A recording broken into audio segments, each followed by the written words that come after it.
I don't know what's happening. Oh, I do know what's happening. Dear baby Jesus. Welcome to On the Rec Yard, Women's Prison Podcast, where we are live on the Oh. Hey, everybody. It is Wednesday night, and we are on the Rec Yard Women's Prison Podcast. I'm Marci Marie. I'm the Toonch. Toonch. I'm just barely hanging on by a thread, girl. By a thread, dangling. By a thread. Yeah. God bless you. There's a lot going on, but I feel healthier. Well, that's good. So That's good sick. news. That's good news. And I feel healthier. So we have a great show for y'all tonight. We have a completely unplanned, unscripted, unhinged, unoutlined blast on the Rec Yard. It's like one of those days in the penitentiary where they just randomly call rec like at 10 a.m. and everybody's like, wait, what is Why rec? are we having rec right now? Hey, did they call rec? Excuse me, officer, did you say rec? Yeah, get ready for rec. And everybody starts scrambling in the shoes, scrambling to get their stuff in compliance. Hold the door. Yeah, that's yeah, I didn't tell you about that part because that rec doors, at least at Lane Murray, it's at the back. The Rec Yard is the back of the dorm. And so the law will pop that door. But once that door closes, they ain't opening it again. So, and you're not allowed to hold the door for people. So you have to be kind of tricky and kind of barely close it or leave your hand there like you're still walking and look like you're walking for the cameras and be all tricky. And people are in the dorm trying to throw their last tennis shoe on or put their one jacket, sleeve it and put it on their bed. And they're hollering, hold the door. Hold the door. It's that kind of rec night. It really is. And hey, we just had a night of Q&A the other night. This feels like you said, a bit unhinged. And I'm here for a bit unhinged. I feel a bit unhinged. Honey, I feel like we should let that energy out. It's very healing. Maybe I snuck my coffee to the Rec Yard. Wait, in the fucking insert cup. In my insert cup. I hope Alexa's watching this because I wish that I would have never got rid of my insert cup because it truly was my security blanket. I regret that I got rid of it and didn't bring it home. Do you have an extra? No, but I know where the getting place is. That are the real insert cups from our hot pots. Yeah, they're bought in TDCJ. I can get one. I want one. I want to start putting my coffee in it. I want my Linus mug and my insert cup. It feels good. I'm not going to lie. This makes it feel, and it's instant coffee. I pulled an instant coffee packet out and got powdered creamer, and I got my spoon. Show everybody, y'all. This is a TDCJ. Well, this was the old prison spoon. Okay. And this cup that Marci has, this is what we called an insert cup. You got a coffee pot. Okay. That heats up water. There it is. It doesn't boil. You can rig it to boil, but it does, it's not supposed to. That insert cup goes in that. That way you could put your drink or your food to heat it up. We still use the chip bags because it just takes a long time to heat stuff up in that insert and cup. If you have a couple insert cups, ideally you have a couple. You have one that you only use for coffee. Yeah. Because you don't want to cook a noodle in the same cup that you drink your coffee out of. So, Lee, welcome to the show. And welcome, everybody. Shame on me, truly. Shame on you. Yeah. Welcome, everybody. Thank y'all for being here. It's our favorite night of the week. Hi, I see my Auntie Angie, AIC's advocate. Good evening.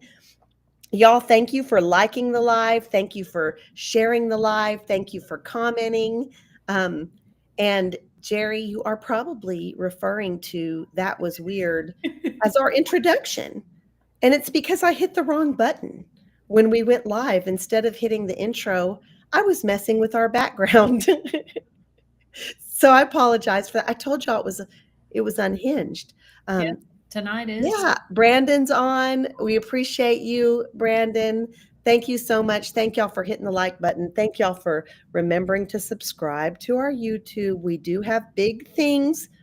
We have On the Recyard has its own version of Project 2025. We have big things in the works. Honey, that sounded frightening. That sounded scary.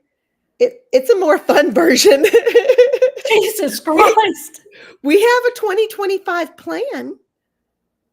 Oh. We do. It's a plan for this year, which happens to be 2025.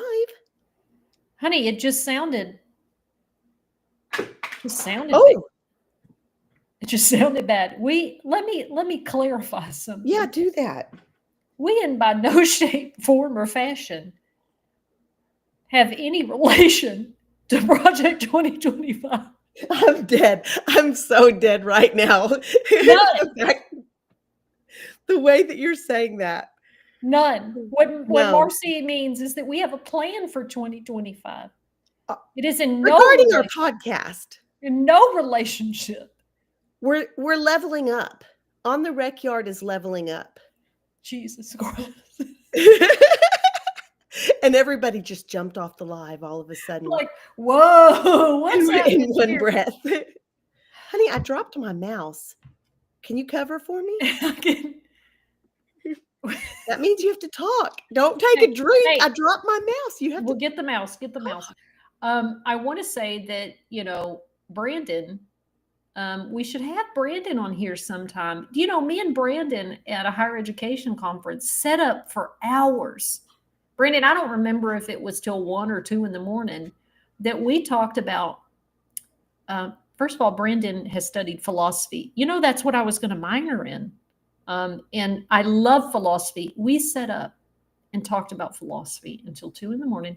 And I learned about philosophy in prison. It was the majority of books that I would read from the library. So if we ever wanted to have a very, very nuanced conversation about philosophy. I do love me some Brandon Warren. We can talk about higher education. We can talk about the power of education in Texas prisons. So Brandon, we need to get That's your invite, Brandon. Yeah, that's essentially we're inviting you. And so the Right Cost Urban Youth Conservation's here. Love it. Love it. They will be in Fort Worth on March 14th. And one of our favorites, Michelle Ramos, one of our Linus folks, is going to be speaking there. Her first public speaking appearance. Y'all don't want to miss it. You can head over to our socials, the Linus socials, Right Cause socials, to get the information on that. Toonchi and I will be there. Yeah, we're happy to have everybody. And it is unhinged tonight. We already have some questions coming in. And of course, now this might surprise y'all, but one of the most frequently asked questions by random male viewers on my social media post is about strip searches in women's prisons. And we got one tonight. I love it. The first question is about... Well, are we going to hit the button and talk about what we did last week? Are we? Do you want to? Hit that button. We got to stay consistent, Marci. Oh, I don't want to mix things up. And after we do our weekly recap, we will talk about strip searches inside Texas women's prisons. Hey. What did you do last week? Baby, I got stuck in an elevator. I will tell y'all that. I will tell y'all that my mother is in the hospital. Very dramatic and sudden craziness going on. So I've been in the hospital every day since Friday or since Saturday. She went in Friday night. Y'all, there's like a police station at the hospital. Okay. So my first impression of this one particular police officer was him and another guy kind of cornering a black male in the hospital. And of course, I'm like, sir, are you okay? As I'm walking by, like, what am I going to do? All I can do is maybe pull out my phone and record if he's not okay. And he's like, yeah. So I went on. But this is my first interaction with this officer. My second interaction was the very next day. We're walking out of the hospital, and this same he's just an older, cis presenting white guy in a police uniform. And I might be biased because of my interactions with law enforcement through my incarceration, so I keep that in mind. I don't hate the police. I believe there are good people maybe that are police officers. But I see him kind of leaning over the counter, macking on this young girl that's behind, like at the receptionist desk. And I can tell woman to woman that she's uncomfortable. So I go get in line like I have a random question. I don't have a question, but I get in line so that she has to then divert her attention to me, and he walks away. And I tell her, I didn't need anything, but I just felt like that guy was kind of creepy, and maybe I misread. And she goes, no, thank you. Like, thank you. I saved her from the conversation that, she wasn't one. Okay, so this is my second interaction. My third interaction, the third night that I'm there at the hospital, I'm leaving. I'm in the parking garage, in the elevator. It's me, my wife. We've got the kids with us. So I've got a first grader. I've got a toddler in a wagon. And I have my son, my grown son, and his beautiful wife, who is pregnant with twins. All of this, okay? We get stuck. Oh, jeez. Oh, there's a nurse that works, an employee from the hospital that works there. And she says, no, we don't need, my son's like, I think we should push the alarm, right? And she's like, no, let me just call. I know who to call. Well, she calls the PD that's inside the hospital. Oh my God. So who rescued me out of that elevator? That cop. That same one. Thank you, sir, for rescuing me out of that elevator. Honey, it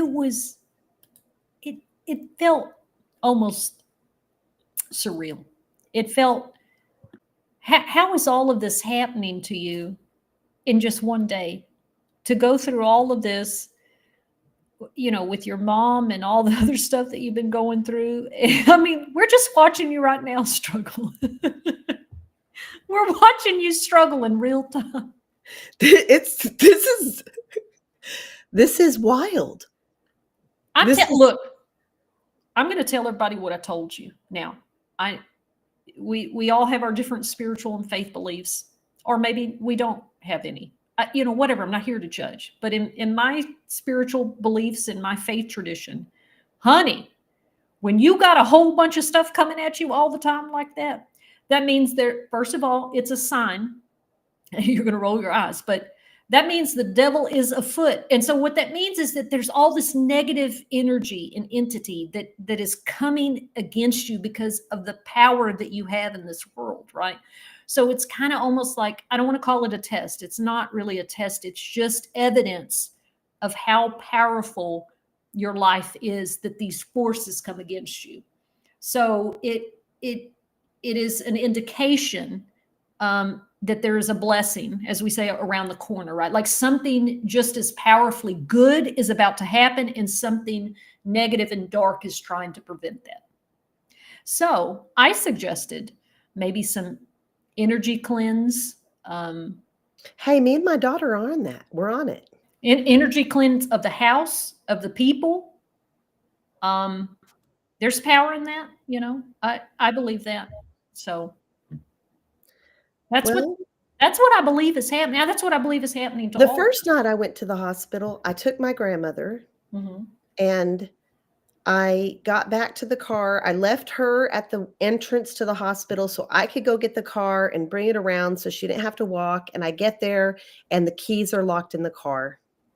And I'm just like, I'm just going to throw myself in front of the next passing vehicle. Like it was that kind of feeling. And I just walked around the car in vain, like knowing if the driver door locked, so is everyone else, but I walk around and my sweet little grandmother had the seatbelt had got caught in the door when she left, and her door was open.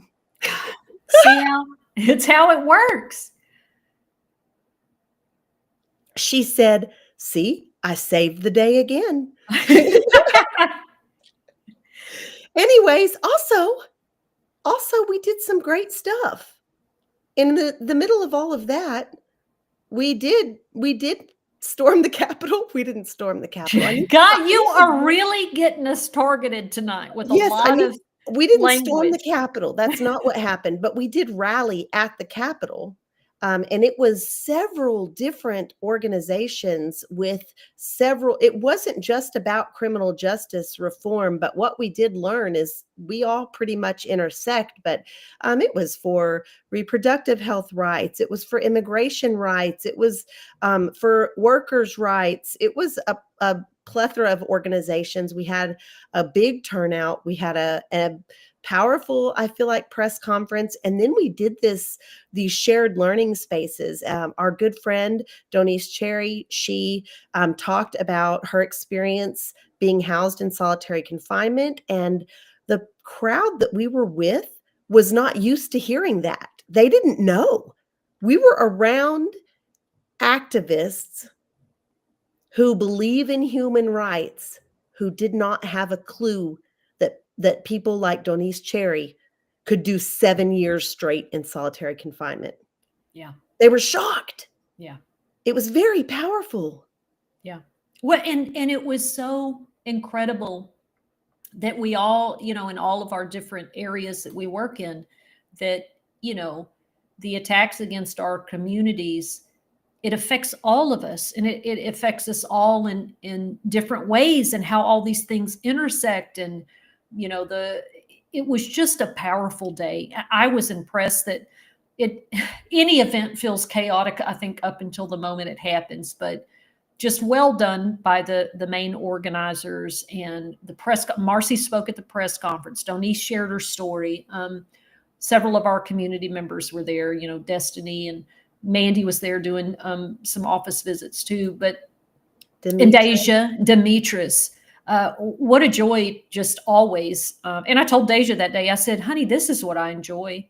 I mean, if a policy or a law, those things are important. I said, but these moments, I get to be with y'all, and we get to cap on each other, and we get to make videos, and we get to share our stories, and we get to be in a place of the halls of power after everything that we've been through, and are not unafraid. So I enjoyed it, and I thought it went really well. We did make a video. It'll be posted this week. Sorry about my crazy dogs. There's nothing I can do. I've tried everything. But we did make a video of us Lioness folks. There was several of us there sitting. Are we allowed to sit up there? I don't know, but I'm posting it anyway. We were sitting we were in a committee room where we did these shared learning spaces. And so where the legislators would sit with the big seal of Texas behind us. And it was about 130 years worth of incarceration in that picture. Now, essentially taking our power back, taking our stories back, using our power that we have as citizens in the free world, as voters, as community members. I'm not a voter, but I will be, and I certainly talk about voting enough. I feel like I still have some power in that realm by educating other formerly incarcerated people, because in Texas, y'all, once you're off paper, you can vote, you can register to vote. Yeah. So, it was powerful. I felt great. Yeah. And we've got some stuff coming up pretty quickly. Our We do. Parole Advocacy Day and our Women's Rally. March 7th and 8th. Yeah. So y'all need to follow Lioness Facebook page. Pinned to the top of that page is our community calendar. You can know where we'll be. And it's on our website under events. There's our community calendar. Well, let's talk about strip searches. What was the question? I want to hear it. Liam says, what was the routine to strip search? He wants the routine. I mean, let me tell you something. Marci has a great video on her TikTok about I remember it gave me anxiety because you fucking acted out an officer getting us to strip. You remember that one? I was like, Yeah. oh my God, I feel so anxious right now. It was so realistic. So, I mean, we can do it right now. Like, if you were an officer and I was a person coming into visitation, going to work, like we get stripped a lot. What would be the process if I walk in the room with you? We get stripped going to and from work. Sometimes if you have a certain job, going to and from lunch, going to and from visitation, we get stripped. Sometimes when there's a cell search, we get stripped randomly. Sometimes if an officer thinks maybe you might have a note or something crazy contraband on you, we get stripped. So yeah, it's often. So yeah. Toon, get over here. Get over here right now. Take everything off. Everything. Hurry. What's a holdup? Get it off. Get it off. Hand it to me. Okay, your shirt. I'm shaking it out. Shaking. Get pants. Come on, come on. Bra. God dang. What, you were sweating? You're just I just came in from work. I just came in from work. I That's just came from gross. work. That's disgusting. I'm throwing this right on the floor, on this dirty floor. What else? Panties. Give them Okay. here. Panties, socks. Oh, God, you stink. Shoes, come on. Shoes, clap them together. There you go. Throw them on the ground. Mouth, show me your mouth. Gums, stick your finger in there. Show me your gums behind your ears. Behind your ears. Hair, shake your hair out. Shake it out. Hey, why you got that braid in there? Take that braid out. Hurry, hurry. Shake it out. Squat. Cough. Hands. Show me the front and back of your hands. Turn around. Bend over. Spread your buttocks. Spread them. Bend over. Okay. Squat. Cough. Cough for real. Let me see the bottoms of your feet. Wiggle your toes. Okay, get dressed. Hurry, get dressed. What are you waiting for? That's it, Liam. That's it. God damn, you were making me so anxious. It ain't sexy. It's not. sexy. And I love that you said cough again, because if Yeah. you did that little, they're like, no, they want you to cough. And I Cough. can cough. I can Alone. cough pretty hard. And nothing's Now, gonna wait a fly minute, out of my Marci. vagina. What happens if I'm getting stripped and it's obvious that I'm on my menstruation? Yeah. Yeah. What are they going to tell you to do? Well, if you have a tampon in, you got to take it out. And if you're Show coming in it. from host squad and you make it to that officer and your tampon's still in, you're getting in trouble. You might get a disciplinary case, but you're getting yelled at. Your tampon's supposed to be in the trash at the beginning of the room.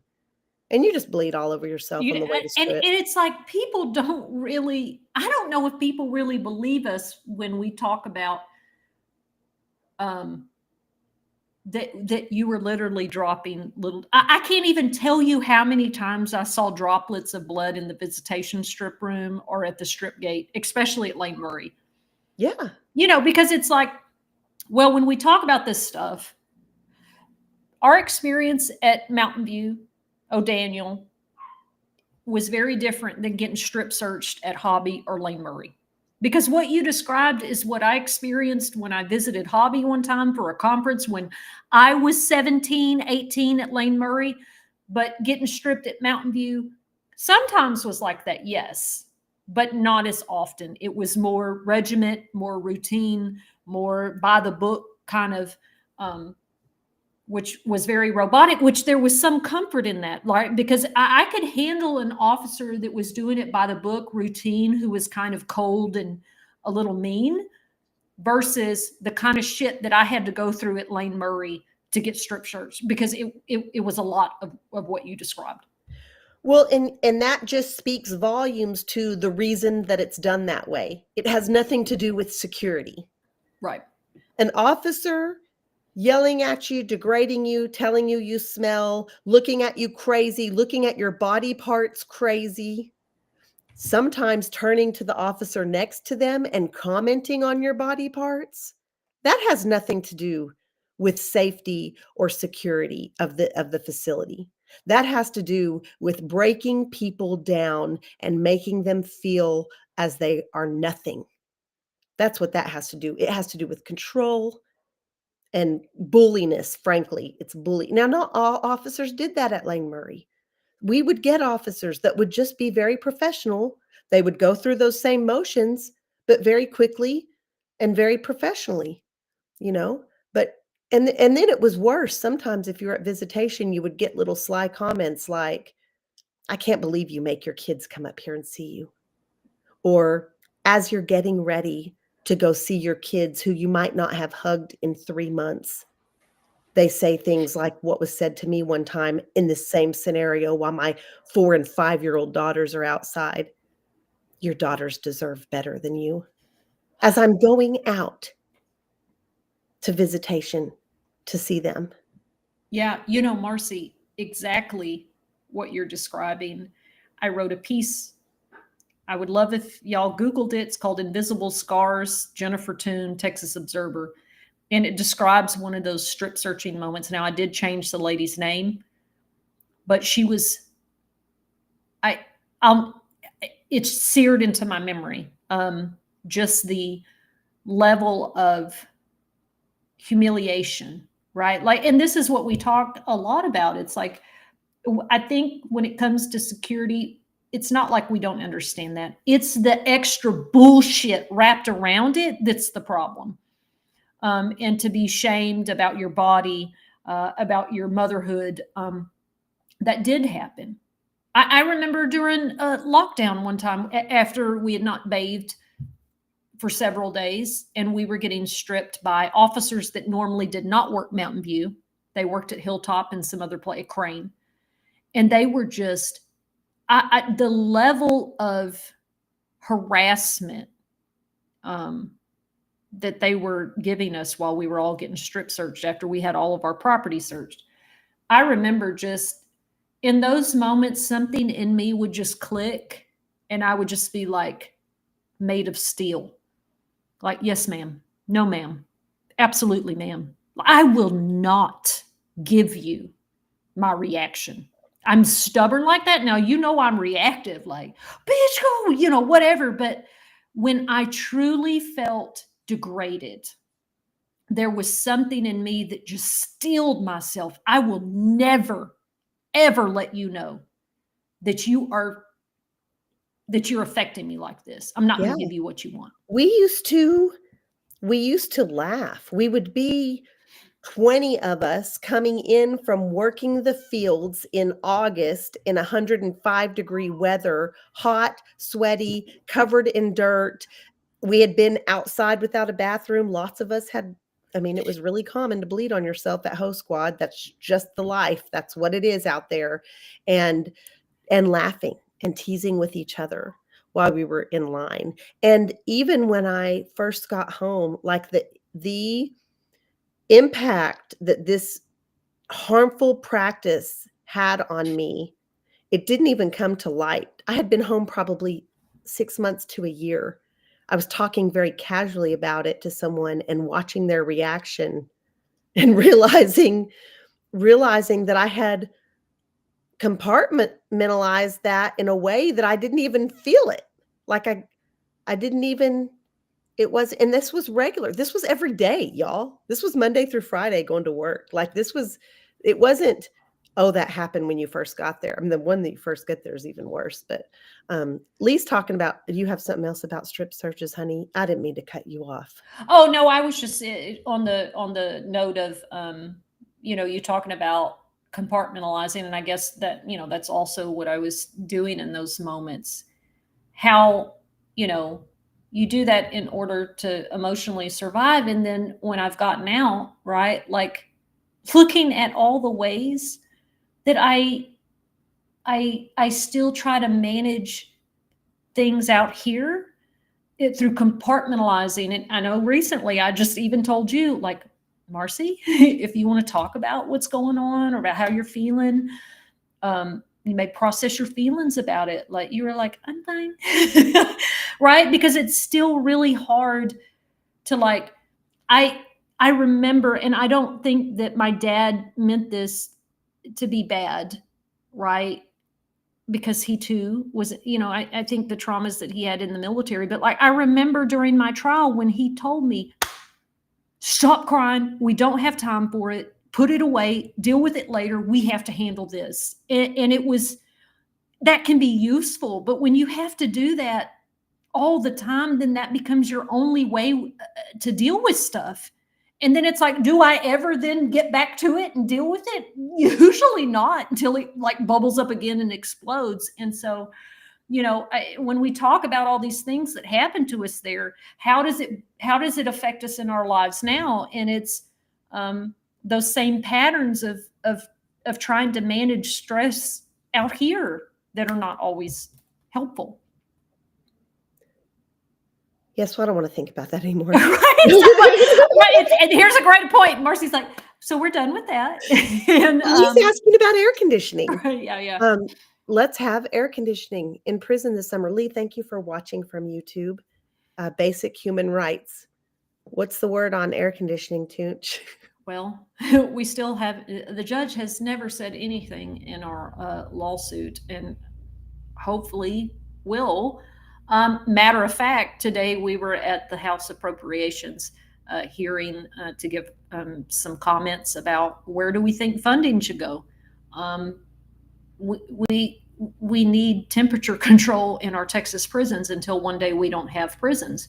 It's a matter of life and death. And, it was something that we shared in the Senate Finance hearing. So I know that people know that this is not right. It's a matter of getting the funding for it. And I think, was it Ryan Chandler during his reporting last summer was, it's not a matter of if Texas has the money, it's the matter of, do they have the will?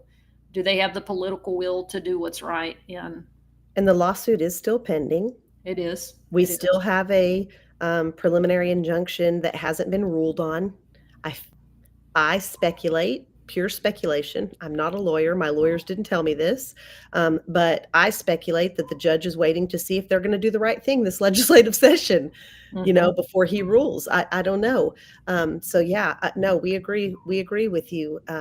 Brandon Warren is game to come on the show, and we're holding that to you, and you have written it down for all of Facebook and our lovely listeners. It's here now. Well, and hey, I see somebody else in the comments that we've invited to hopefully even come next week.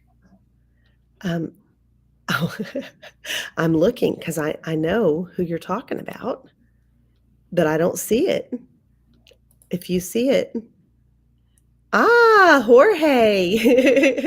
Yes, we are going to have a really good episode next week, kicking off our parole advocacy week, leading up to our parole advocacy day on March 7th at the Capitol, which you can register by going to any of our social media handles and registering there.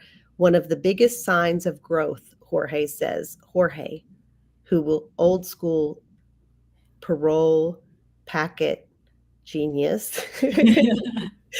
He has lots of accolades, but that's one, says one of the biggest signs of growth and respect is to be honest about how you feel when someone asks and not retreat into socially acceptable responses.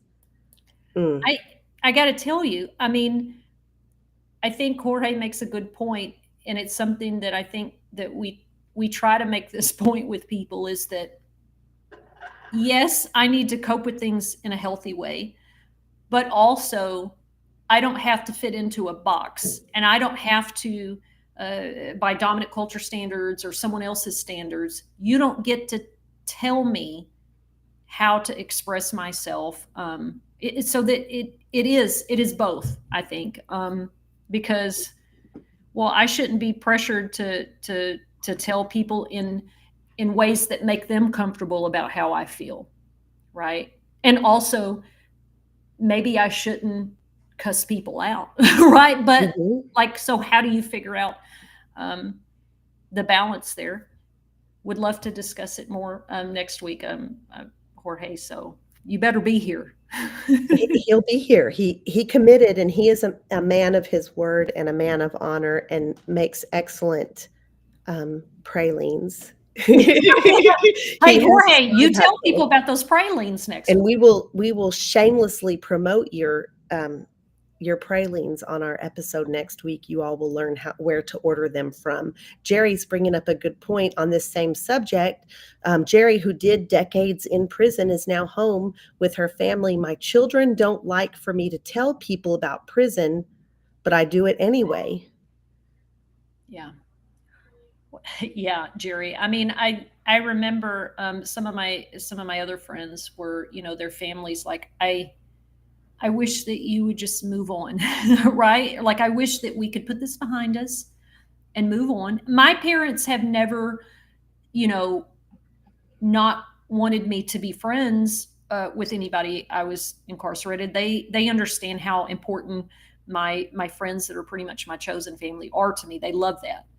I think sometimes my dad has been like, would you be quiet? Yeah. Especially when I was on parole. Like, there was several times he was like, honey, I wish that you would just leave these people alone. These people, TDCJ. I wrote an article that kind of got pissy with TDCJ in the Guardian about COVID. He was like, please leave these people alone. I said, Daddy, I can't. I won't ever. I won't ever leave them alone. Yeah.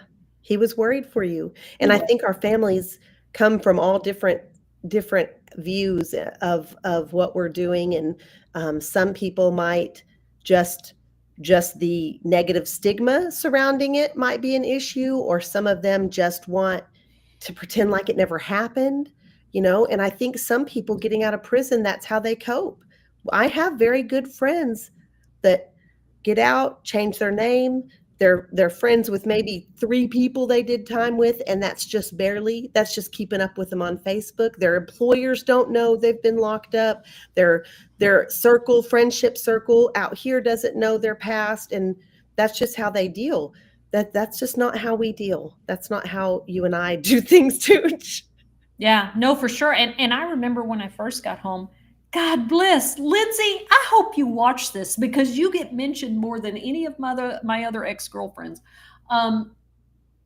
That I remember when I got home and I was posting some pictures that I found just on the internet about prison life in Texas, like Getty images and stuff. And I was like, oh, I found Courtney. I found her, another ex-girlfriend. I found her like in one of those pictures. And I was like, just posting this on my Facebook, talking about how prison life was.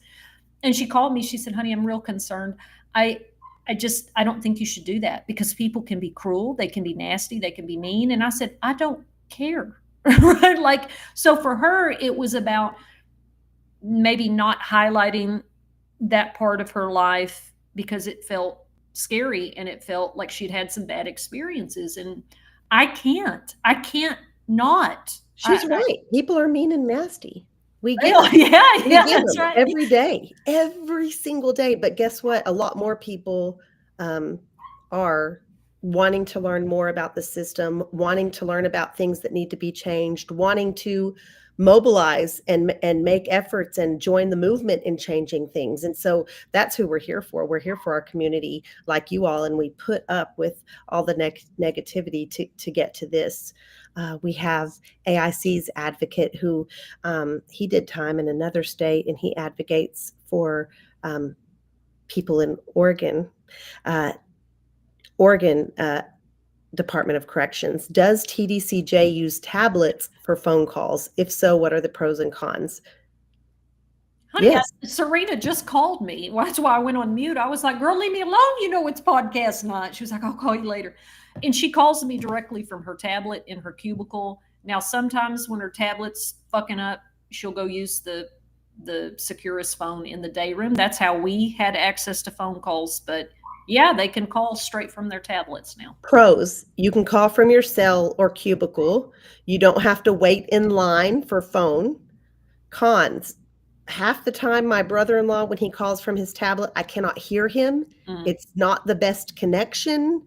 If your tablet gets taken or broken, you are then back to day room, Yeah.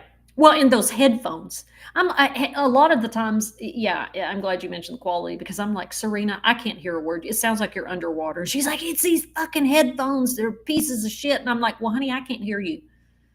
And then she goes and uses the day room phone, and all I can hear is the guard because at Riverside, when she was in the barn, it was right up against the gates, and the officers' station was right. So they would come to the door to pass out mail and scream. And I'm like, I gotta go. This is triggering. I can't handle this. I got cases dismissed one time because I was on the phone with my family and the law was yelling into the dorm, and they heard it on the phone call what the law had said. Oh, about, about me, what the law had said. Like, Oh, nice. yeah, it was about me. It was, but yeah, isn't that great? I mean, I did get taken to solitary confinement that night, and I did but when I went in front of the lieutenant, that was what I said. Please listen to my phone call, this phone call. Please pull this phone call up, and you can see how that night went, because she set the tone for the night. Sometimes the officers come in and you just know. And this officer came in, and it was one of those that I'm like, oh, we don't get along. She notably despises me. I'm going to go to sleep. It's 6:00 at night, but I'm going to go ahead and go to bed. Yeah. And she came to wake me up and to search my cubicle. And something you need to know is that oftentimes we knew who was on the cubicle search list. Yeah. Because that was someone's job in the dorm to find out very early, or someone that worked at line control to look at the papers to tell us. So we knew what cubicles were going to be searched often so that we could prepare, so that we could hide our eyeshadow. Like this was the life that we were living in there, so we knew, and I wasn't on it, but she pretended like I was. So that was another strike against her, because I told the lieutenant, that she had searched my cubicle. She said that I was on the list, woke me up out of my sleep. Like, that's it. So as she's searching my cubicle, I'm on the phone with my family. And she's yelling crazy stuff to you. It's like it's being broke recorded. my curling iron. God bless. My curling iron. Lee said, I like when you had, say it. I interrupted you again. Oh no, I know you're on a roll. You're being Jennifer. It's this coffee. Because you're like boom, boom. Sexy cup. You're zoom, bang, bang right now. Well, and I'm slower on the uptake. Me and Mandy were at the Capitol all day. Now I did go down to the office with Justin and chill, take some meetings, because it was a lot. It was crowded today. And I don't know if Mandy's still up there waiting to testify in that other hearing. Anyway, what I was going to say as a pro, I want to tell you that sometimes me and Serena, now she has to call me back every 30 minutes, but me and Serena will watch movies together. So we watched Poltergeist, right? Like the only movies they have are like old movies or PG-13, newer releases that are kind of direct to DVD, right? But I was like, well, what's something that we can watch? And she was like, well, do you want to watch this Poltergeist? I've never seen this old ass movie. So she's in her cubicle on the phone with you and watching a movie on her tablet at the same time. Yes. And I told her, I said, let's try it, because you may not be able to hear the audio of the movie and me too. And so she did. She was like, no, I can hear both. And so we started it at the same time. And we watched. Oh, see, that's fun. And so she talked through the movie like she did when we were together. I'm like, will you shut up? But yeah, that was a pro. And sometimes I like doing that with Serena, because it's better than, what'd you do? Oh, nothing. I'm miserable. And it's like something but we can do we together. would do that, like with people in the free world, like, hey, watch this at this time so we can talk about it. Yeah. Or when we knew a movie was coming on, whatever, when we used to have good movie channels, that was more fun. But we still got a few, like USA would sometimes have a movie, and we would, yeah, I remember doing that. Watching in real time's a lot more fun. I love that so much. Lee's asking, I liked when Rosie was on the show. When is she coming back? Well, I am not going to see her for a little while, because Rosie has moved to Ireland. And I just talked with her a couple days ago. She is very happy. She is big time chilling. And so it will probably be a while before she's on the show Now, She's Lee, I saw you suggest that we invite Ellen DeGeneres. I would never, ever, ever. What a nasty. And I'm going to tell you something. I used to like Ellen DeGeneres way back in the day, right? well, spill the tea. What is it? What happened? Honey, all the stuff that happened with her, over the years, people have whispered and said that like she's mean and that like she's the opposite of this bubbly, nice person that she puts on. I'm like, well, you can always believe it. But it was just consistent. And then at the beginning of the pandemic, like it really exploded about just how toxic that work environment was at her show. And but I did say when people would watch Ellen, like over time, I was like, I don't really like Ellen like I used to, because I thought the stuff that she would do to her staff, like there was that one guy that she would have him doing like these really funny things. But then the more I watched it, I was like, well, she's like humiliating him, right? Like this isn't funny. And all the pranks that she would pull on people, like it's not funny anymore. It just feels mean spirited. And then later on, you find out that it was a nightmare to work for her. And she was very weird with Rosie. You'll have to go look back at the clips. I knew about that. Oh, yeah, right. So okay, sorry. I'm sorry, because her people have been contacting us nonstop to get on the show. But Ellen, the answer's no, honey. The answer's no. Not going to happen. No. We should have. I don't know. We'll think about some other. If y'all like celebrities, we have to figure out maybe some different celebrities to have on sometime. Send them our way. Tag them right now. We should get more legislators to come on here. That would be fun. Oh my goodness. Yeah, thank y'all for I see y'all telling us to, or reminding folks in the comments to hit that like button. If you're watching on your phone, tap that screen. We appreciate you. We appreciate you so much, and we do love you, Jerry. Moving right along. Jerry, look, I just had this conversation today. There are lots of folks in our organization that have different political views. They have different conservative, liberal, whatever, right? Like, what are the shared values that we have? And what are the things that for us as individuals, as values or our organizational values that we just are not going to, we're not going to bend or compromise about, or, we're just going to have to agree to disagree. But honey, there's lots of people that I know that I don't agree with politically. It's okay.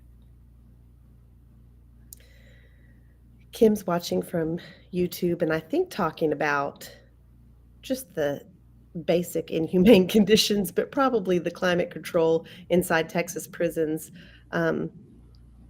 Oh no, I don't even know. It's things like that. I don't know what you're talking about, Kim. She's probably talking about the stuff with Ellen, because what we were just talking about. Maybe like, so. Yeah, because Kim's going hard in the chat about, Twitch's death, and, it's wild. It's well, and this is why you can't really hold up celebrities on a pedestal, right? Like, they're just people. They're just people. They've got their own stuff and their own shit. I often think about when I'm making my little bubbly, hey y'all, TikToks, or, hey y'all, we're going to make a prison cheesecake today. I'm thinking some of these people that I did time with, they're going to say, just like you said, Ellen seems like she's this bubbly little, but maybe she's mean. I was mean to some people in prison, but it was a survival, and I love y'all, and I apologize if I was ever mean to you. Truly, from the bottom of my heart, if you were locked up with me and we were both in that hell together, and I was mean to you over something stupid that I felt like I was important, like my stupid prison job, or where I sat on the bench in the day room, or if you talked to my girlfriend, or whatever the hell other stupid crap, I am sorry, and I feel bad about it, and I feel bad about it offline. There are moments that I'm like, I feel bad, because I love y'all for surviving that and for putting up with me in there. Well, I mean, Marci, this is the thing about growth and change, right? Like, I wish that I could talk to the people that I have harmed in my life, like from my childhood. There was a girl that in high school and middle school that I terrorized. Anybody that is watching that knows me from school, from junior high and the year that I went to high school, I was not well. I was not full blown borderline personality disorder, full of anger, full of rage, full of absolute piss poor coping skills, right? And I really terrorized some people, always in reaction, right? Like, I'm not saying the girl deserved it, but like, we were in junior high and honey, I told her I liked her. And she was one of my friends and everything seemed fine. And then the next day at school, she told everyone I was a dyke, and 7th grade was a terrible year for me. And so the next year I vowed to get her back. And I terrorized that girl for about a year and a half. And bad. And I enjoyed every moment of it as a not well teenager. And so when I think about those things, and also the girls that were in the high school years when what happened and sent me to the Texas Youth Commission, I deeply regret all of that. And it's like, I regret my ex-girlfriend, the second offense, but I hope that they watch things like that to hear what you just said, that anybody that you interacted with that felt hurt by your bad behavior then, I hope that somehow, at least I can say on my platforms, I am so incredibly sorry. Because I'm like, well, maybe I should reach out to them. Like, girl, leave them people alone. They're terrified of you to this day. Leave them alone, because that causes more harm. And I think that's something even in the 12 steps, right? You make amends unless doing so hurts people. Yeah. And so it's like, well, the best I can do is live my best life now, learn from my mistakes, grow, do positive things, and then just try to maybe say the things that you just said on our platforms. Yeah. I am so incredibly sorry, and I would do anything to change that behavior. I would like to give you more context if you ever wanted it, but all I can do is say I'm sorry. Yes, all of that. Vic has a question that I want to get to, but I also wanted to say that leaving the hospital today, we passed one officer transporting or walking with an incarcerated person that was handcuffed.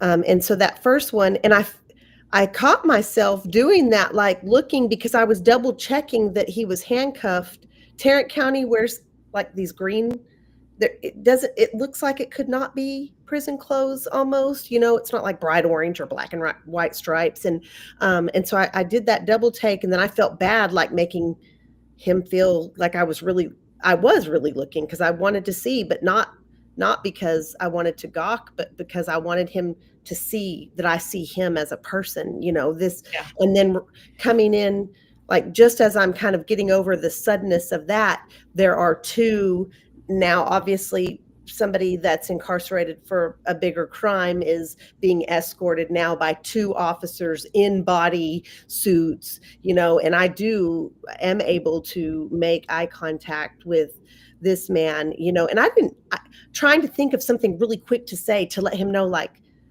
you're my people. I don't know why you're in there or what happened, but like, I see you for you, and I'm just trying, and all I can think of is God bless you, as someone who does not identify as a Christian. Like, I don't even know what to, and and my dad, who also is very spiritual like me, but also not a Christian. We're like, whoever that God is. My dad is like, yeah, whoever God is to you, like and I'm just, but feeling that, and I think it was probably an accumulation of the weekend events and here and everything that's just bam, bam, bam.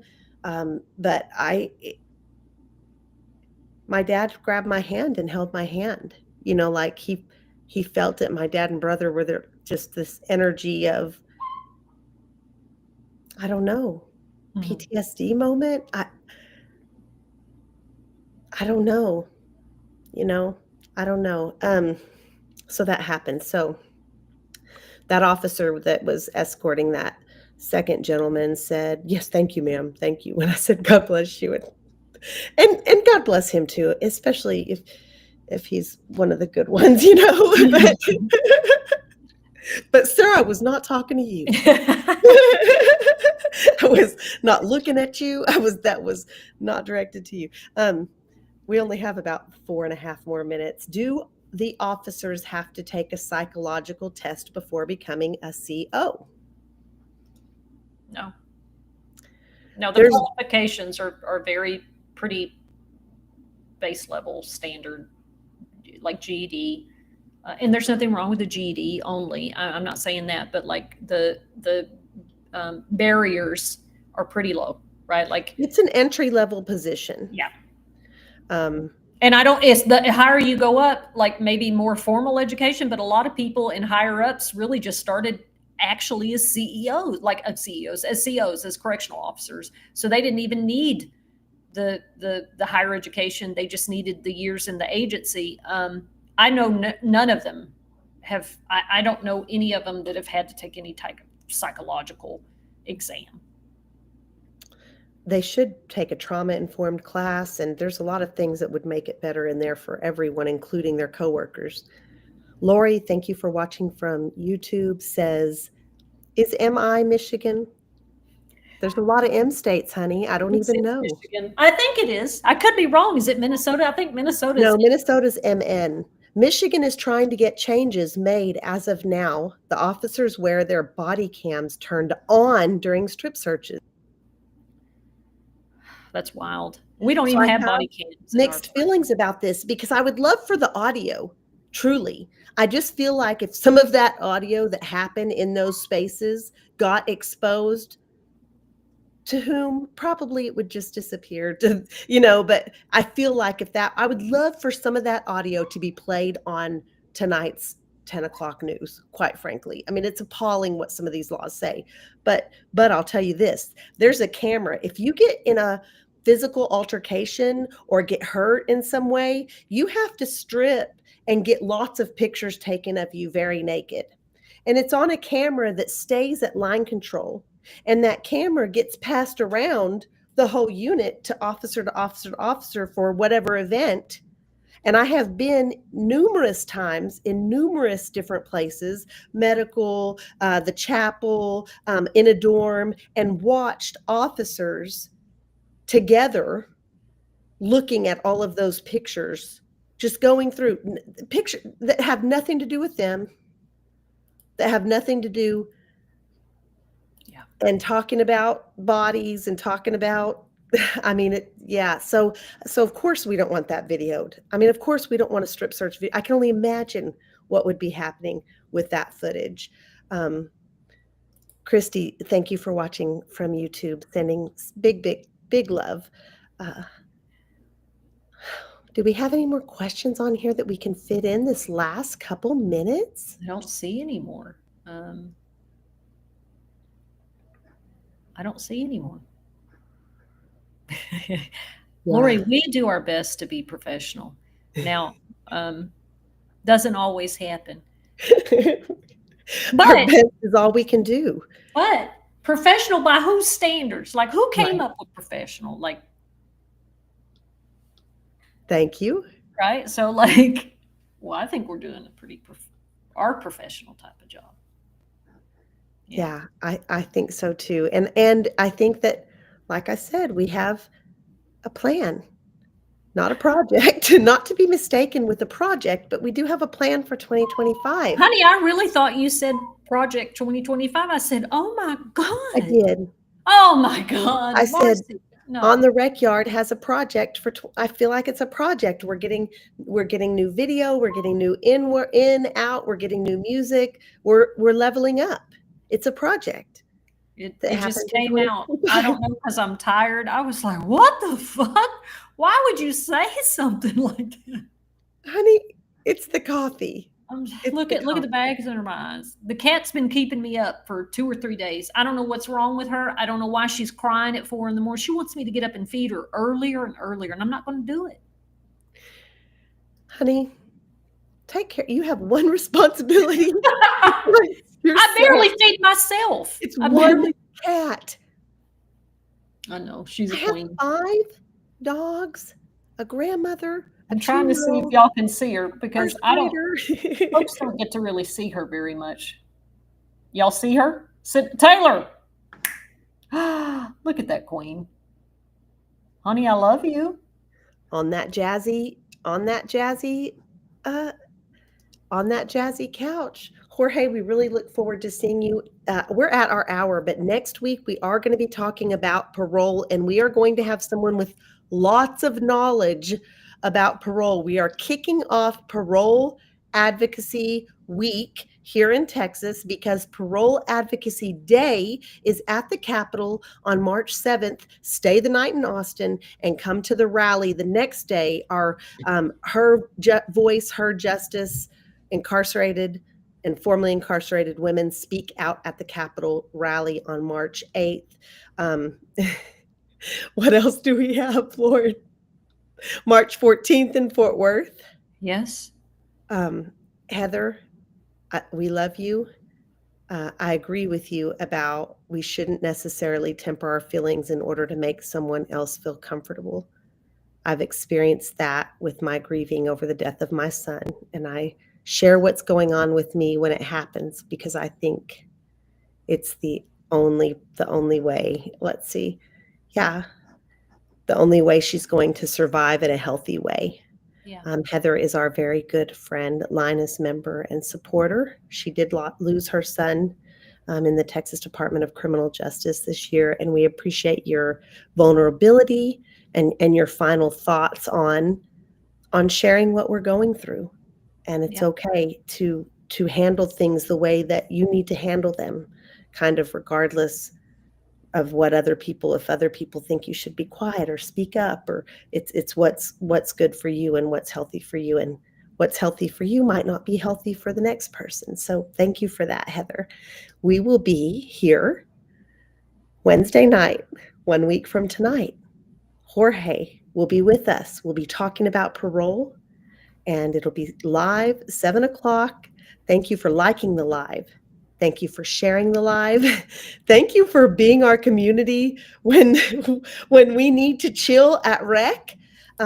We appreciate you more than you know. And final word, like 10 seconds, Toonch. Yeah, and I wanted to say this about next week. We hope to have Sade as well. So I wanted to make sure that we included that too. So we should have 2 guests. So Sade with the Right Cause Urban Youth Conservation will be joining us too. She's also in the Texas Parole Advocacy Working Group. Girl, Thank y'all for hanging out with us on the Recyard Women's Prison Podcast with Marci Marie and